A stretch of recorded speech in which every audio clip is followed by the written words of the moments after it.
Okay, I think I've fixed that now. So yeah, I'm Jared Nyberg. This is JagaVision. I'm going to be doing quite a quick show today. You can check out previous shows on youtube.com/JagaSilk. You can check out all 112 episodes that have been preceded this one. Lots of great guests, lots of interesting conversations, some fun techniques. Today I'm going to be doing a very quick show as our new sort of format. I'm just trying to do some quick and simple episodes where I want to go over some techniques.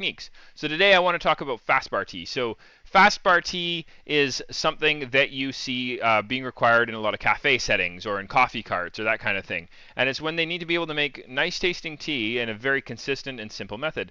There's a few problems that cafes bump into.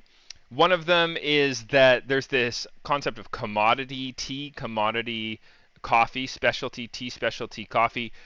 There's a big difference, a huge range in quality of different teas that you can get. JagaSilk likes to try and focus on bringing in specialty teas as opposed to commodity teas. And what that means is we're really talking about some interesting flavors, some direct relationships, some good data, freshness. There's a lot of values that we have in how we source our teas, and we're trying to share that with people. The problem that cafes often can have, though, is very, very restricted space, a lot of turnover, so there's a lot of new people making teas. They don't have perhaps the apparatuses in place to build out what's called a manual bar for their coffee program, and so they often are just serving coffee as an Americano, latte, sort of an espresso program, and maybe a little bit of drip coffee, and then their tea needs to support that. So they want to do a good program, but they don't have the time or the space. So you're in this catch-22 as a supplier. How do you provide tea that you're proud of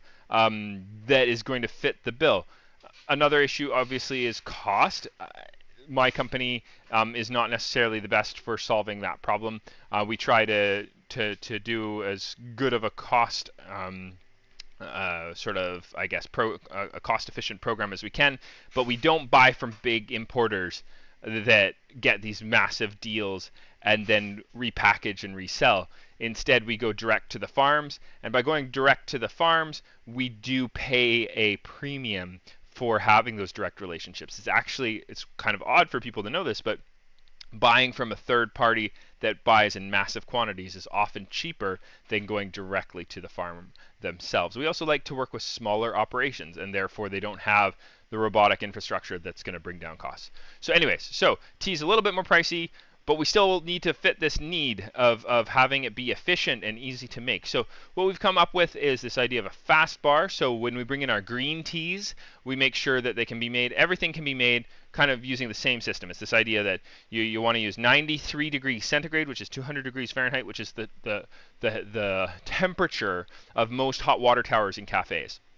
Other thing we want to make sure that we're doing is we want to make sure that we're dosing everything is the same, so 5 grams across the board.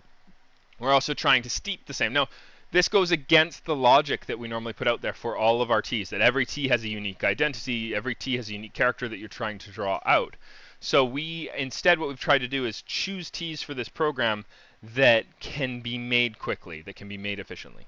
So 5 grams, 93 degrees centigrade or 200 degrees Fahrenheit, 30 seconds of contact time. And this is for 300 milliliters of water, which is essentially 10 ounces. It comfortably fits into a 12-ounce cup. So that's what we're trying to do. I don't know if you can see this, but let me try and unpin myself here. So there's my bar. So what I've done here is I've weighed out essentially 5 grams of Sencha, which you can see here. I've weighed out 5 grams of Assam CTC. This is a cut, torn, and curled crimson tea, or what we call black tea in North America. And I'm about to weigh out some mint tea. And in this case, it's a peppermint, yuzu, and elderflower blend that we do. So if I do 5 grams onto my scale here, and what you can do is you can also pre-dose these. So if you're a cafe and you wanna, or if you're just like in a big rush at home, you can actually put them into these little 2-ounce jars. We often use these 2-ounce jars. They let you kind of pre-dose, and then we'd like to put what is in them on the top, and then you can just when service comes around, you can just empty them. So 30 seconds of contact time. I'm going to make these teas all different ways, but working with the same logic. So this one is just, okay, 30 seconds. So say this is a hot water tower. I'm pouring my 93 degrees centigrade water on top. There is 30 seconds of contact time that I'm hoping for. Essentially, if I'm using a pour-over kettle to do this process, it takes almost exactly 30 seconds for this process to complete. So I'm going to, there we go, 30 seconds. So I've already completed the extraction, and then I'm going to pour through a sieve to complete the process. So there you go. So that is how simple it can be to make a mint tea. I think where you lose out on is you don't really taste the yuzu and the elderflower as nicely as when you make it quote unquote correctly, but it's going to do it for you. And you can this could be your cup. You could actually transfer it into just like a cup like this. You know, why don't I do that? And then the customer is just getting this, or if you're drinking it at home, you're just drinking right out of your cup. So the next thing you can do to make a nice tea is you could also, here, I'll just bring you with me here, is you could take your pre-dose. Where are we? There we go. Okay, so you could take your pre-dose of Sencha, and you could put it into just a standard, we like to think of this as like a standard cup. Actually, I'm going to brew in this jar instead. You can, instead of using the water from your hot water tower, you can actually use the water from your espresso machine. So you can just pour that, and this particular cup has a 10-ounce line, so I can do that. And then I have a timer going for 30 seconds.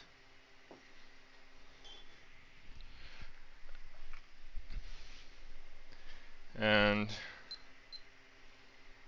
we are moments away.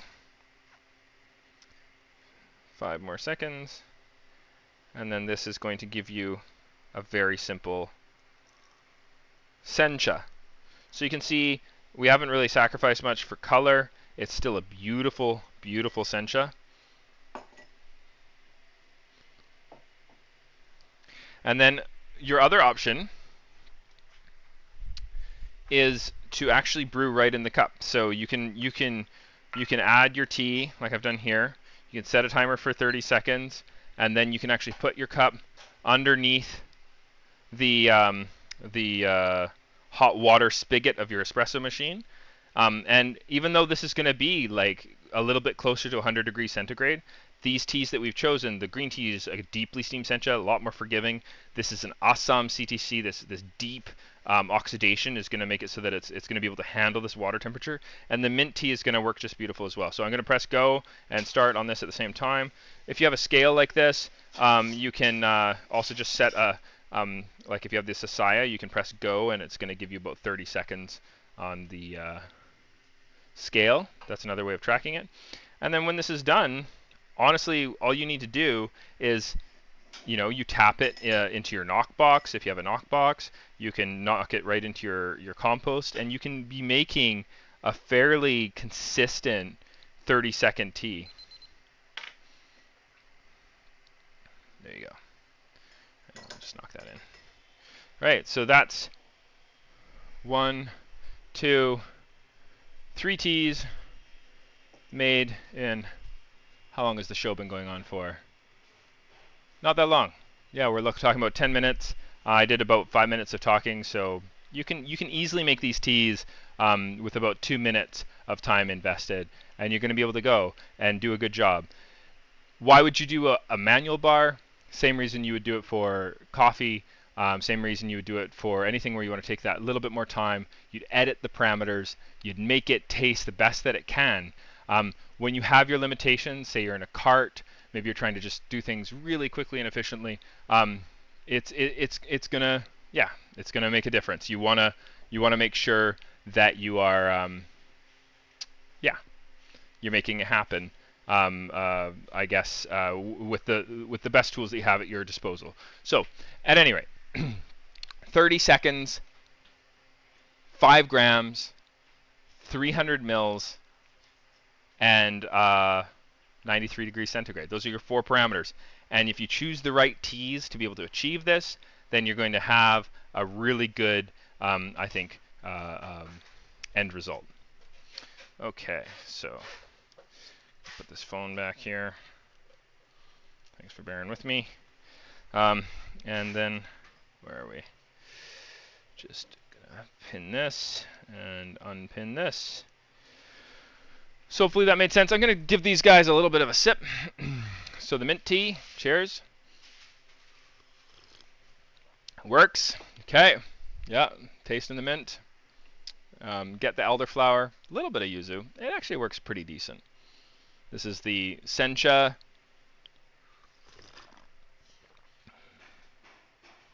Yeah, it's a yabukita by Takaki that we fired in-house. Really proud of it. Tastes really nice. And then last but not least, let's try out this Assam CTC. You can also do this with our Earl Grey CTC. And you get that nice basiness. You get the nice kind of crimson tea flavor. Just make sure that your temperature is hot enough. So if you are pulling from your espresso machine, just make sure that it is a really hot temperature. You can under-extract on your CTCs very easily, and they'll taste very woody and uninteresting and bland. If you're going to put milk and sugar in it, you could do a longer extraction, 45 seconds, a full minute if you like. I like to drink them and dial them in for not adding anything to them. I'm just love to be able to taste the tea for what it is and assess it that way. So I hope this was informative. I appreciate you watching, and I hope you have a fantastic day. We'll see you again next Thursday. This day we had to start a little bit late, and I'm a little bit flustered. We had to go and do a little bit of a rescue. I had a family member get into a little bit of an accident. They're totally fine. Their car isn't. So we had a little bit of a late start. But we're here, and we'll be here again next week. Thank you for watching. I'm Jared Nyberg. You can go grab our teas on JagaSilk.com, and you can make your fastbar teas using this method if you so choose. And they are, our mint tea is always able to be made this way. Right now it's peppermint, elderflower, and yuzu. It's about to transform into a peppermint, butterfly pea flower, and rosehip. We have our Sencha that can always be made this way when it's from Takaki-san. And then you can also make our CTCs this way. So thank you so much, and have a wonderful day.